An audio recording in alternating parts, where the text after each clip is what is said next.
안녕하십니까. 국내 정치가 더 복잡해서 제가 해외에 계신 동포들, 북한에 있는 우리 동포들 5천만의 우리 국민 도합해서 8천만 동포들에게 인사를 제대로 한 번도 못했습니다. 지난 4월 7일 날 대한민국 수도 서울과 부산에서 벌어진 보궐선거에서 역사 이래 유례가 없을 만큼 큰 승리를 우리 자유세력에게 안겨준 것은 다 여러분의 덕이라고 생각합니다. 감사합니다. 저는 지난 일주일 전에 이 자리에서 그것은 박아무개 전 시장의 성적 일탈로 인해서 피해를 받은 어떤 묘령의 피해자의 개인적인 승리이자 국민의 승리라고 말씀드렸습니다. 그러면 그 승리를 가져오게 한 결정적인 요인은 무엇이었는가? 여러분 저 뒤에 그림이 보이시죠? 이 많은 수많은 광화문 세력의 소리 없는 아우성을 여러분 들으십니까? 이 광화문 세력은 지난 적어도 2년 이상을 연 1200만 이상의 국민들이 이 자리에 왔습니다. 지금 우리에게 이 자리를 빼앗아버린 것이 문재인입니다. 그리고 서울시장 대리한다는 서아무개라는 자가 여기다 이상한 공사를 해가지고 우리에게 집회를 못하게 원천적으로 막는 작업을 하고 있었습니다. 그러나 다행스럽게 오 시장이 새로 나와서 이것을 좀 고치려고 하는 걸로 우리는 기대하고 있습니다. 우선 광화문은 우리 전체 민족의 광장입니다. 딱 가운데로 광화문을 가지고 양쪽에 균형이 맞아야 합니다. 그렇잖아요? 그런데 무슨 이유를 갖고 한쪽으로 이렇게 밀어버리고 한쪽 차고 가고 한쪽은 무슨 나무를 심고 이게 뭡니까? 사람의 균형이 맞아야 돼. 좌우가. 나라도 소위 보수 진보가 적당히 균형이 맞아야 돼. 진보라고 해서 저는 주사파는 아니고 주사파인 진보가 있습니다. 그런데 이 서아무개라는 자가 누구의 지시를 받았는지 웃기지도 않게 광화문을 만들고 앉아 지나가 보면 이건 도대체 말이 안 되는 거예요. 이것을 다행히 여러분의 압도적인 표로 그나마 교정할 수 있게 되어서 천만 다행입니다. 그리고 지난 70여 년간의 한국의 정치사에 모든 역대 중요한 선거를 살펴보면 야당이 집권당에게 이렇게 압도적으로 이긴 것이 거의 없었습니다. 여러분 찾아보세요. 거의 없습니다. 예를 들자면 그때 야당이었나요? 그때 여당이었구나. 저 이명박 후보하고 정동영 후보가 붙었을 때 압도적으로 차이가 났죠. 그건 애초에 경쟁이 되지 않은 상태였습니다. 그것은 정동영 후보가 노무현 시대의 그 압도적인 그 레임덕 때문에 아예 패배가 눈에 보이는 그런 상태였습니다. 노무현 대통령이 당시에 심지어 지지도가 10% 이하까지 내려갔으니까. 어제 오늘 갤럽 조사에 의하면 문아무개 대통령도 30%라고 하는데 30고개를 까딱까딱 하다가 좀 내려갈 겁니다. 불가피하게. 그래서 그런 것을 다 고려하더라도 지난번 서울과 부산 선거는 압도적인 자유국민의 승리입니다. 그래서 지난주에는 이것이 한 가녀린 여인의 정절과 자존심을 지키는 우리 국민이 보내준 지지일 뿐만 아니라 대한민국 전체 국민의 지지인데 이 지지를 가져온 것은 사실은 이 많은 사람이 눈이 오나 비가 오나 바람이 오나 매 주말마다 밤새워 통곡하고 통에 잡아가고 기도하고 데모하고 해서 얻은 그런 승리라고 생각합니다. 그래서 제가 구체적인 이름을 들기는 않으려고 합니다만 전 아무개 목사가 지난 2년 동안 자기의 개인적인 많은 희생과 모략과 음모의 대상이 되면서도 꾸준하게 노력하고 감옥수도 2번이나 갔다 오고 선지자적 자세로 이걸 끌어왔기 때문에 됐으리라고 생각합니다. 그런데 그런 사람이 계셨다고 할지라도 우리 국민이 이렇게 따라오지 않으면 다 무효예요. 무효. 이거 보세요. 여러분 소리가 안 들리십니까? 제 다음에 지금 연설을 하기로 된 우리 김수열 동지하고 저하고 저희도 한 3개월 가까이 감옥서 갔다 왔습니다. 그래서 우리가 각각 한 90표에서 보태서 한 180표는 아마 우리가 플러스 했을 겁니다. 그러나 죄를 예를 든 것뿐만 아니라 많은 사람들이 노력했기 때문에 이렇게 돼서 이제 역사의 고비가 바꿔졌습니다. 문제는 바꿔진 것을 어떻게 잘 요리해서 이 나라의 자유가 들꽃처럼 만발하고 그야말로 진정한 정의가 강물처럼 흐르며 진정한 민족 통합의 길이 무지개처럼 아롱지는 그런 나라를 어떻게 만들 것이냐. 내년 3월 9일에 우리가 이 승리를 쟁취함으로써 그것이 가능합니다. 그런데 요새 보니까 선거가 좀 될 것 같으니까 이 사람 저 사람이 많이 나오는데 우선 그 말씀을 드리기 전에 제가 꼭 강조하고 싶은 것은 이번 오세훈의 승리에는 여러 사람들의 민주적 결단도 있고 많이 있었지만 우리는 절대로 안철수를 잊어서는 안 됩니다. 국민의당 안철수의 희생적인 헌신, 이것이 없이는 오세훈의 승리는 가능하지 않았다고 저는 믿습니다. 그런데 우리나라 사람들은 가만히 보면요, 희생하고 적당히 물러나가는 사람, 네 잘했다, 그리고 무시해버리고 그냥 승자만 따라가. 그러면 안 됩니다. 적어도 정치인 안철수에 대한 정치적 평가는 반드시 적절하게 해줘야 한다고 생각합니다. 물론 안철수를 제가 꼭 지지하는 건 아닙니다. 안철수가 그동안 정치적인 소위 훈련 이런 문제에 대해서 좀 애매한 점이 있었고, 저 사람이 자유주의자인가 중도인가 아니면 진보인가 좀 애매해요. 근데 그 학습 과정에서 생겼기 때문에 그렇습니다. 그 사람이 기껏 하는 것이 의사 아니면 미국의 무슨 펜대학의 무슨 경영대학원, 그리고 IT에서 잡아내는 거 이런 것만 하다 보니까 정책 학습이 좀 부족했어요. 왔다 갔다 했어요. 그래 보였어요. 그러나 적어도 오늘 현장에서 안철수는 정치는 보수주의고 경제는 약간 진보적인 사람으로 보입니다. 그 좌표를 잘 잡았다고 생각합니다. 그래서 이제 많은 대통령을 지향하는 많은 사람들이 안철수와 같이 끼어서 정말로 좋은 새 시대를 이루는데 아주 자유스러운 경쟁, 아주 떳떳한 경쟁, 아주 멋진 경쟁을 벌려서 이 나라의 정치가 아주 풍성하게 개화되기를 진심으로 바랍니다. 이제 말을 좀 바꾸겠습니다. 이 나라가 이렇게 엉망이 된 이유가 무엇이었습니까? 박근혜 대통령의 탄핵 때문에 된 겁니다.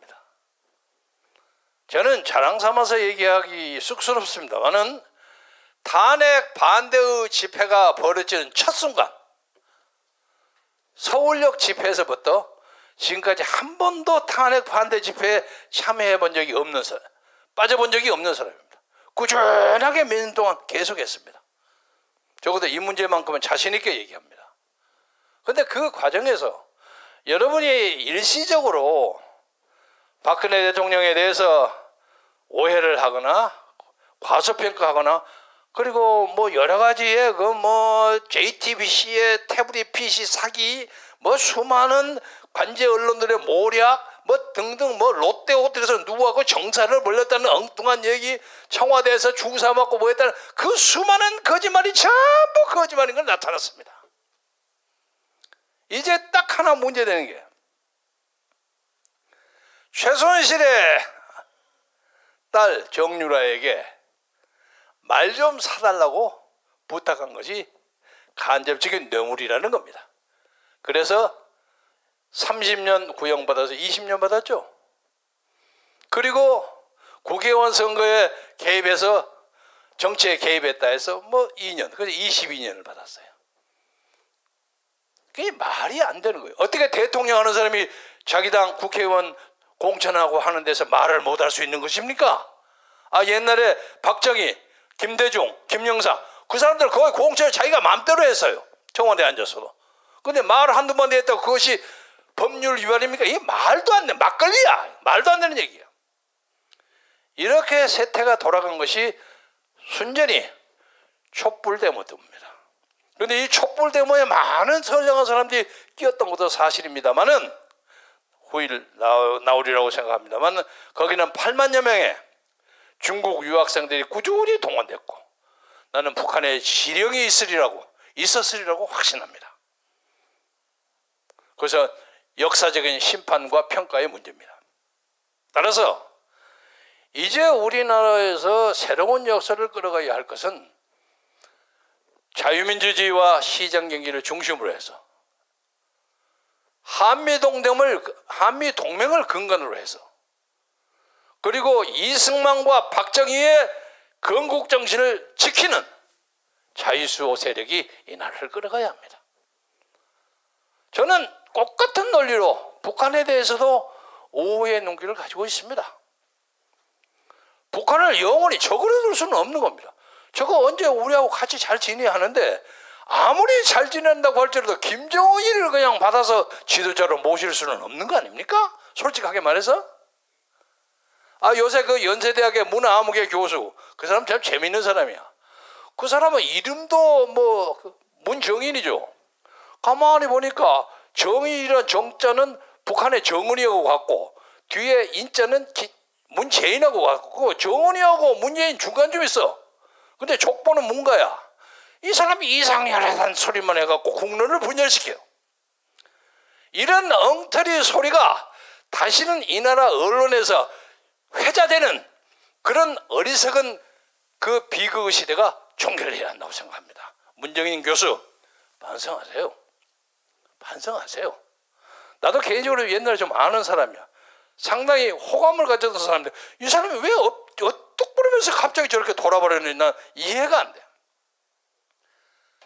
그래서 북한 문제에 대해서 제가 지난번 얼마에도 엊그제 미국 의회에서 한국 청문회 벌어지지 않았습니까? 제가 오자마자 우리 정광훈 목사 말씀하시는데 그게 들어가더라고요. 엄청난 청문회입니다. 부끄럽기 짝이 없는 청문회입니다. 부정한 저도 미국에서 16년을 살았습니다. 그 청문회는 아주 그냥 대한민국과 대한민국 대통령 문화학회를 완전히 똥강아지처럼 취급하는 그런 청문회입니다. 부끄러워서 얼굴을 들 수가 없는 거예요. 그런 청문회를 두고 이 나라의 자칭 진보주의자는 사람들이 무슨 짓거리를 하고 있느냐. 아무 말도 안 하고 있어. 진중권은 뭐 하는 거야? 그런 거 있으면 그 북한에 미국의 청문회 하는 사람 좀 비판해보지. 잘 쓰는 글로 말이야. 아니면 자기들 수를 모아가지고 북한의 인권에 대해서 과감하게 얘기를 해야 될 거 아니냐 말이야. 무슨 짓거리를 하고 있어. 문재인 엊그제 나와서 하는 얘기가 20대의 무엇을 연구해보라. 이건 남 얘기하는 것처럼 해. 20대가 왜 표를 안 찍었느냐. 간단해요. 나는 조국이 때문에 안 찍었다고 생각해요.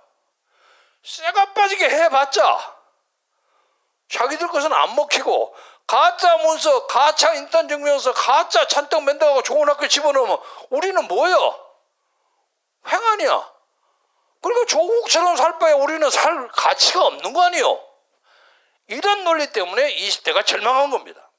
그러니까 당연히 문 대통령은 20대를 위안하려면 조국의 행태를 비판해야 되는 거예요.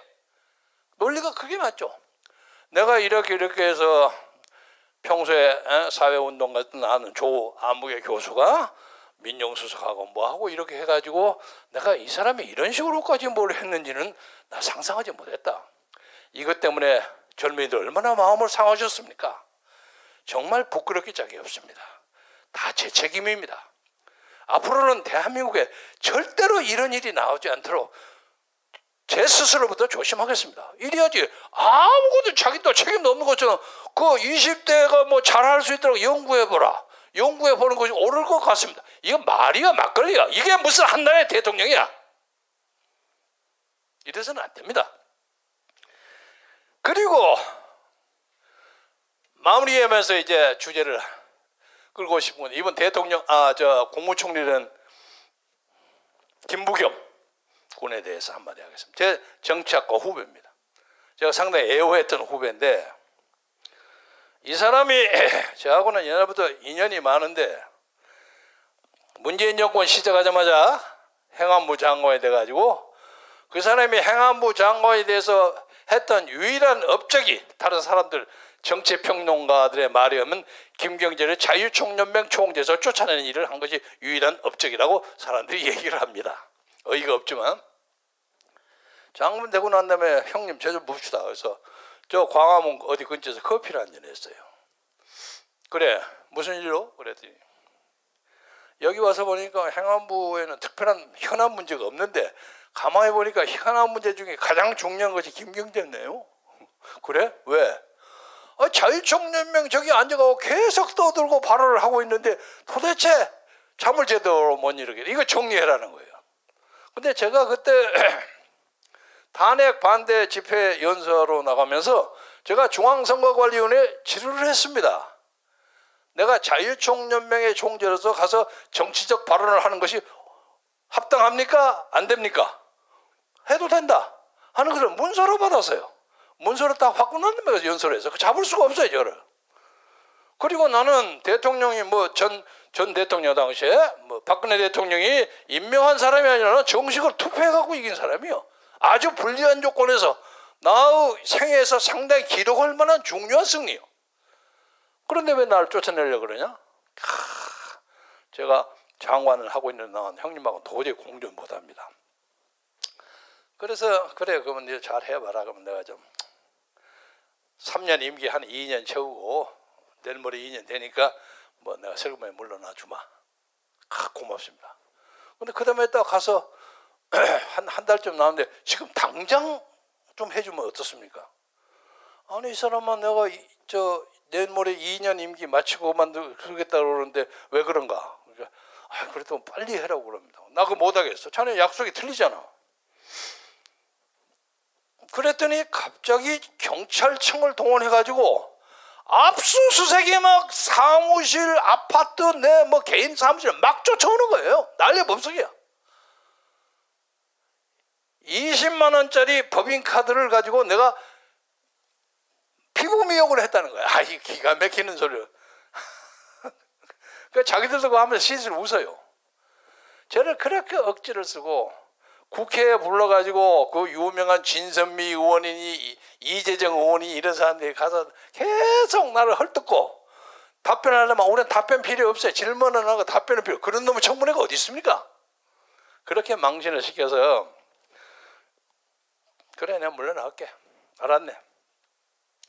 그리고 이제 시골에를 기차를 타고 갔더니 전화가 쫙 왔어요. 김부겸 형님 근데 그 후임자 그 추천위원회 인선을 제가 하고 가는 거. 근데 그거 그냥 밑에 사람들 맡기고 그냥 손 털어버리시죠. 왜? 아니 근데 저는 이렇게 구색에 맞춰서 명분 있게 이렇게 구성하려고 했거든요. 그러면 또 복잡하다고 그러니까 이왕 털어버리면 털어버리십시오. 알았네 그럴게. 그리고 기차 타고 갔어요. 그거 지들 마음대로 정했어요. 그래가지고 구성된 사람이 문재인 대통령의 모교 K모 대학의 동기동창인 박모 경찰청 충북경찰국장 그때는 이제 지방청장이죠. 청장인 사람이 또 고소됐어요. 그러니까 좀 시끌벅적해요. 그리고 난 다음에 계속 나를 조사한다고 난리해서 김무겸이한테 야 나는 나가면 네 이거 그만두겠다는데 나 이 억지를 이렇게 난리를 치는 거예요. 아이고 제 마음대로 잘 안 되는데 곧 정리하겠습니다. 그래서 그 사건이 아직도 계류 중이에요. 계류 중이에요. 하나만 더 얘기하겠습니다. 엊그제 8.15 집회를 우리 김수열 동지하고 하고 난 다음에 여기 여의도의 빌딩 11층에서 내가 기자회견을 이렇게 하고 있었어요. 근데 목이 그 전에 많이 써갖고 목을 하다가 하고 제가 기침을 한번 했다? 그러니까 저하고 같은 층 저쪽 편에서 사무실로 돼 있던 김부겸 쪽에서 김경재 때문에 코로나 걸린다고 뭐냐? 김경진은 방금 몇 시간 전에 정광훈 목사하고 손들고 만세 부르고 했다는 거야. 저 사람 코로나 틀림없이 걸린다는 거야. 그리고 그 사무실을 폐쇄했어요.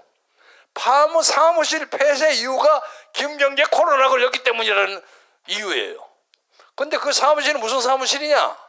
이낙연이하고 민주당 대표 경선을 하다가 지가 안 되니까 물러나야 되는데 명분이 없으니까 김경재 코로나 가능성을 가지고 물러난 사람이야.